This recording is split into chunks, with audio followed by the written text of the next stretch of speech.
ladies and gentlemen, welcome back to Dow Talk Weekly. This is Dow Talk Weekly, episode 41. It's been quite a minute since we've seen you last. Not really a minute, 2 weeks. Delegation week was crazy. This is your one-stop shop for everything Dows. I'm Tommy. And I'm Frisian. Frisian, how are you? It's been a minute. How are you personally? We'll dive into delegation week in a second, but how are you, my friend? I'm tired, to be honest. It's always crazy, like, these events. There's this huge, like, sprint kind of element where, like, everything goes crazy for, like, the 3 weeks before the event, and you kind of, like, ramp into the event itself, and it's completely exhausting. And then you come back the next week and you just have to pick up the pieces. It's like you're super tired and you like lost all your momentum on everything but the event. And it's kind of like, yeah, I'm putting it all back together. So I've been trying to like take it slower this week and like start to pick the momentum back up again for another push. But yeah, delegation week was amazing. We got to work with all of the best organizations in the space, all the biggest, most thoughtful DAOs, delegates, DAO tooling companies, and I really, really loved it. Can't wait for the next one. Yeah, it was a great time. It was a crazy amount of energy expenditure on our side, but you don't want to hear us complain about the work we did. You just want to enjoy the fruits of our labor and how delegation week went down. So this episode, we're going to just be doing kind of a debrief of what happened in delegation week, what we learned from it. We're not going to talk so much about, what the schedule was, what happened in terms of spaces and whatnot. We're going to talk, what data did we get? What insights did we get from delegation week? Because, one of our main goals was to drive delegation for a lot of these DAOs, to drive numbers. But our second one was, what can we learn? What can we use to guide us moving forward in regards to, what content, what products we're pushing out to help the DAO ecosystem grow, the DAO market grow. So we're going to first start, this episode, we're going to look through a lot of statistics that we have on Tally's side from things that happen on Tally. Obviously, there's some delegation stuff that isn't exclusive to Tally. So we're still going to be piecing that together later on and providing links to some of our partners that we partnered with for delegation week. There'll be more content around that. So keep an eye on the Tally Twitter. We'll amplify anything that comes out post-mortem of delegation week. But if you're not watching, I would encourage you to watch, but we would try our best to give you a visual representation through our words of what we're looking at on the screen. Right now we're looking at a bar graph. Tally delegations by DAO, so total delegations during delegation week on the Tally platform day by day. So we have Monday, Tuesday, Wednesday, Thursday, and Friday, and Saturday, I believe. The biggest spike, the most delegations were on that first day of delegation week.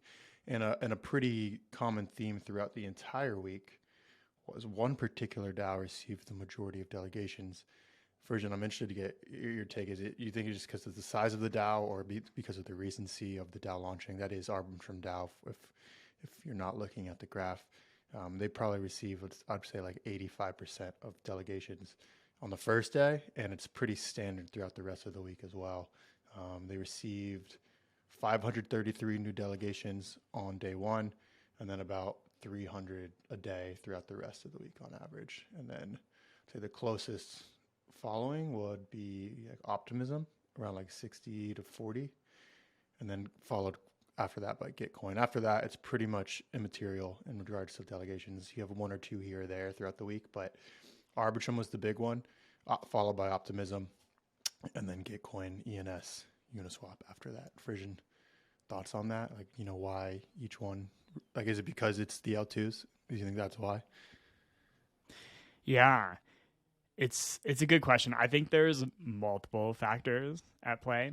So the most naive sort of first take would be that, Arbitrum and also Optimism got the most delegations, and that's because gas costs are cheaper on Arbitrum and Optimism.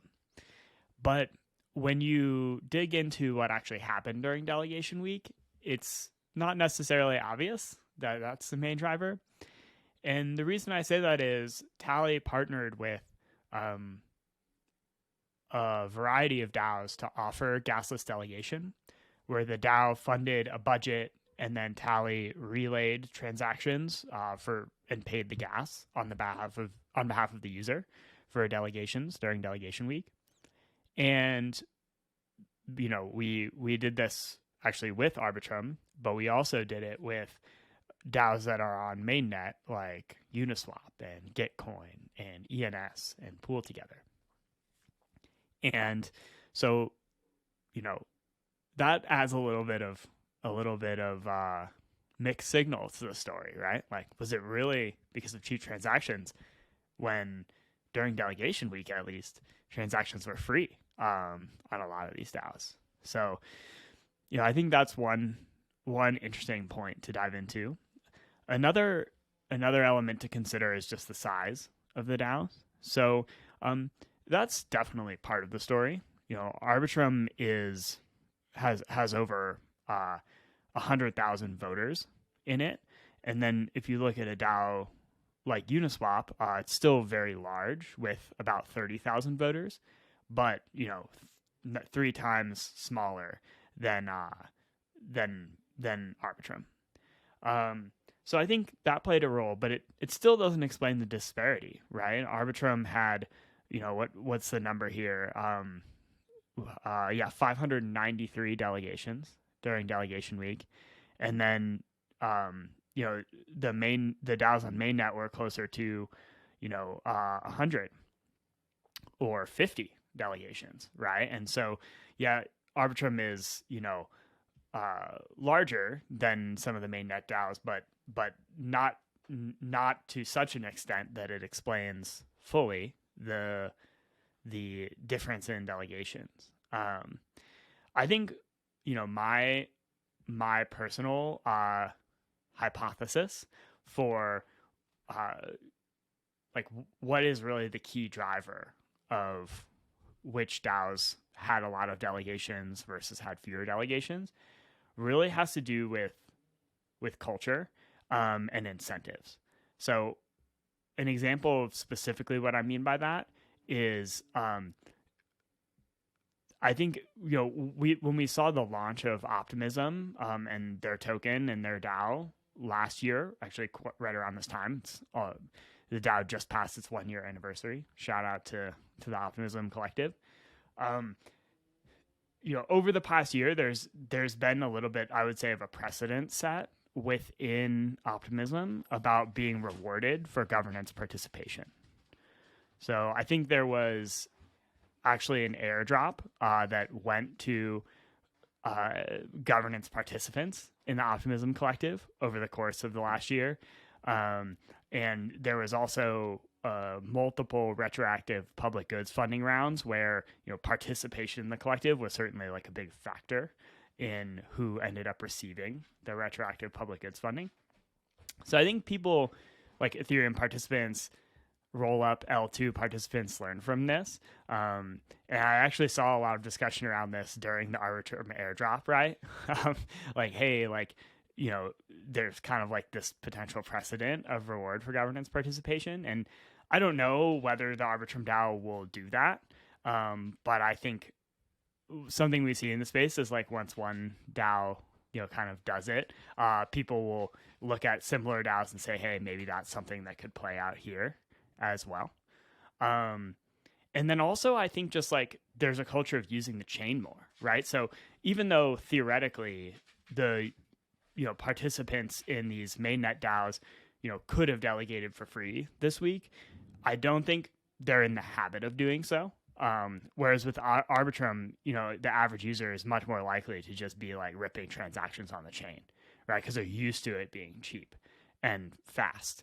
And so I think this culture and like the kind of at least perception of incentives were major drivers. The last thing I would add is just like the Arbitrum DAO is, I think there's this natural like participation curve that we see in DAOs where like around the airdrop and then soon thereafter is sort of like the highest participation. And frankly, I think that's something we need to address like as a space. And certainly Tally like has a role to play in that as a tool where, there's this kind of like natural decay of engagement with the DAO over time. Right. And so yeah, something we need to address. But I think you see kind of Arbitrum being, the most recent of the large DAOs to launch on this list. The last thing I kind of want to share is like, you know, especially in these like older DAOs, right? We saw like a healthy uptick in delegation and certainly amazing engagement with Delegation Week across the board, in terms of like participation in the spaces, engagement on Twitter, feedback, and excitement from governance participants. But ultimately, the percentage of token holders who actually participated and redelegated was quite low as a relative to the total number of holders of these tokens. And so this is despite like about as aggressive of like a PR campaign as you could sort of imagine, right? Tweets about Delegation Week were viewed over 500,000 times, which is like probably the entire governance DAO space. And, there is encouragement and participation across the ecosystem. And things like gasless delegation, which just like removed the barrier of gas costs. We still saw like relatively limited participation as a percentage of the token holder base. And so I think, one learning I have from Delegation Week is like, despite its tremendous success, it's clear that more is needed in terms of engagement. One DAO that I want to highlight as some like a DAO that could be, I think, instructive going forward in terms of takeaways is the Hop DAO, where if you were to just say how many people delegated during Delegation Week in Hop as a percentage of the number of token holders of Hop, it's a clear standout. Arbitrum had the most total participation, but Arbitrum is 20 plus times bigger than the Hop DAO. So if you just do delegations divided by number of token holders, Hop actually had the most engagement. And I think my hypothesis there is they did something a little different, where instead of partnering with Tally on gasless delegation, they created an incentive pool where I think it was 50K Hop would be retroactively awarded to people who delegated during Delegation Week. And I think what we see in the crypto space is like, it's one thing to make something free. It's another thing to sort of create this environment where there's this like opportunity for rewards, and there's potentially some game mechanics put into that, or like game theory, where it's like, if no one participates, then the one person who does participate gets the entire pool, right?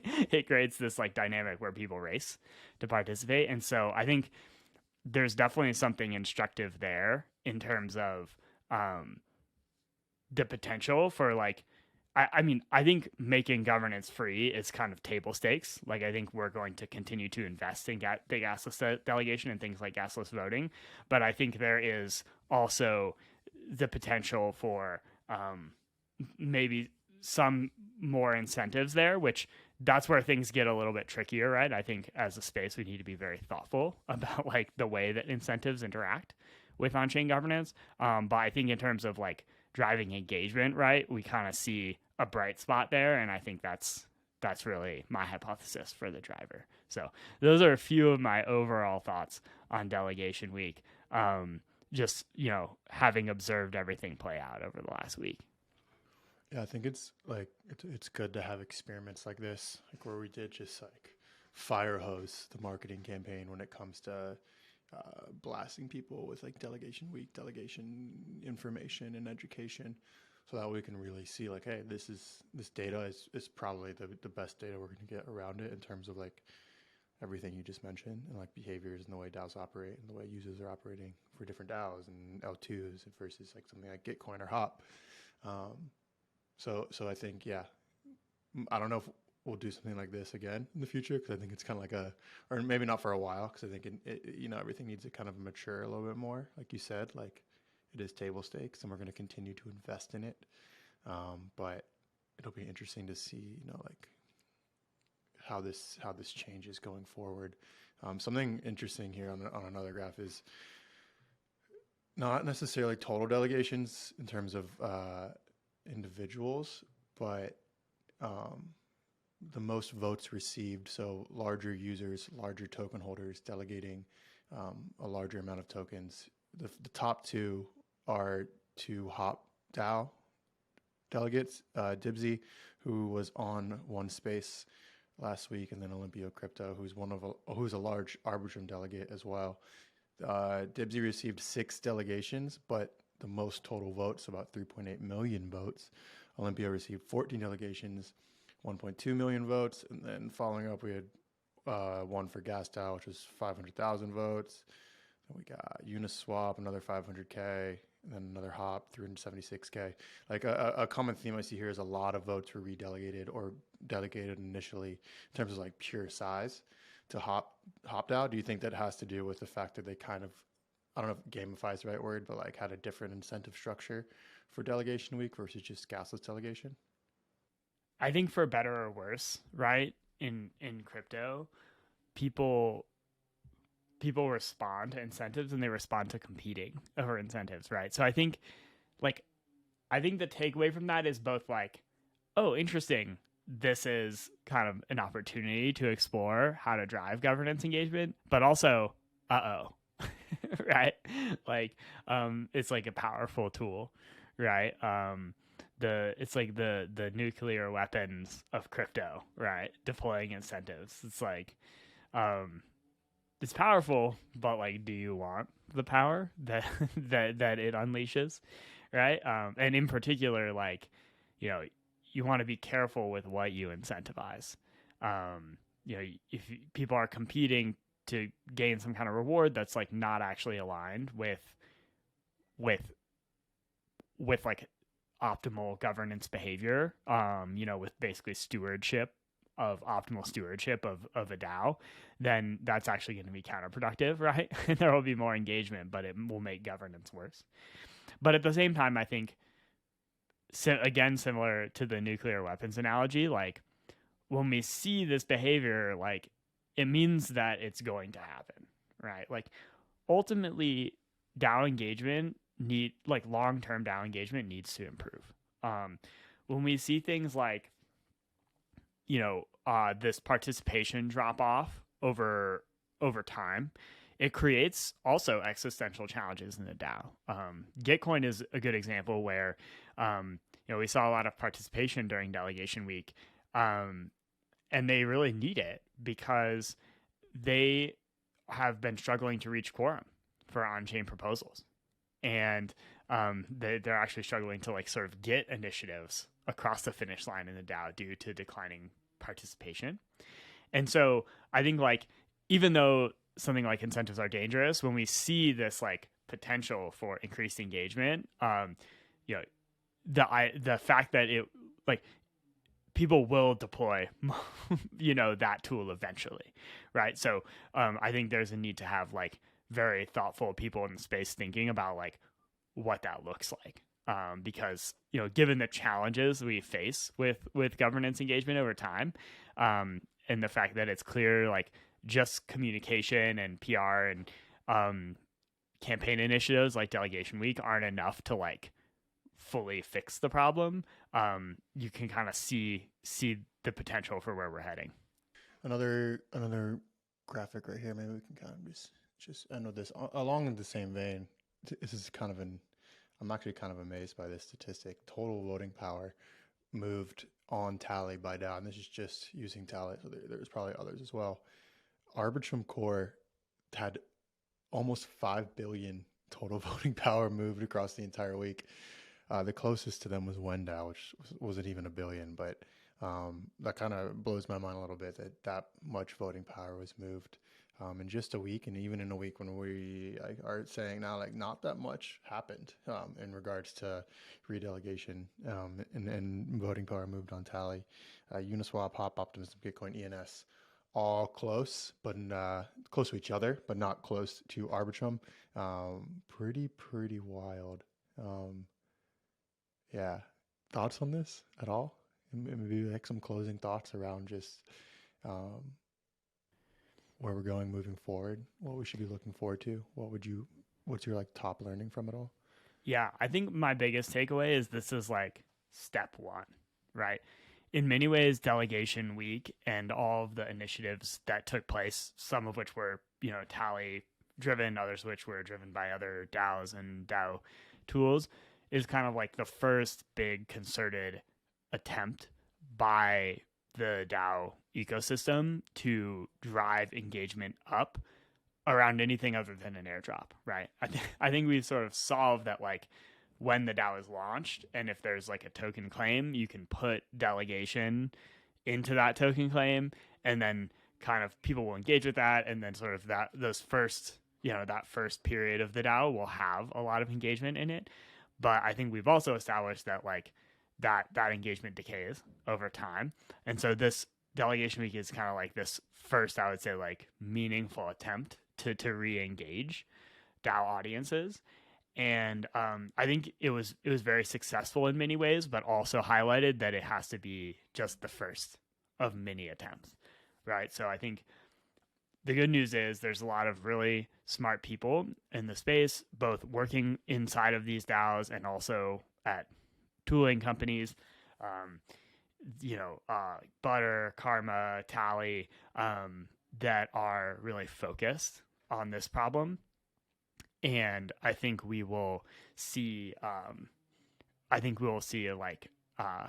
More very thoughtful experiments going forward about how to drive that governance engagement. So I think first of many initiatives and learnings that we'll see as we solve this challenge going forward in the DAO space.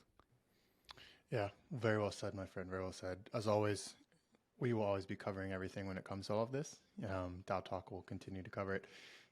Next week we'll be back on our normal grind with your weekly DAO news. I mean, I guess this was the same because last week we kind of dominated the week in terms of DAO Twitter with Delegation Week. But next week we'll have a more traditional episode. As always, go subscribe to our newsletters, daotalk.substack.com, and then tally.newsletter.xyz. CHG, shout out, has been killing it with the Tally newsletter. Cover some stuff a little more DeFi focused that we don't cover on DAO Talk. We'll see you next week for episode 42. Go check out our Twitter at TallyXYZ to get updated on everything Delegation Week, kind of our post-mortem debrief, amplification from other partners in the space. Frisian, it's always an honor. I'll see you next week. Peace.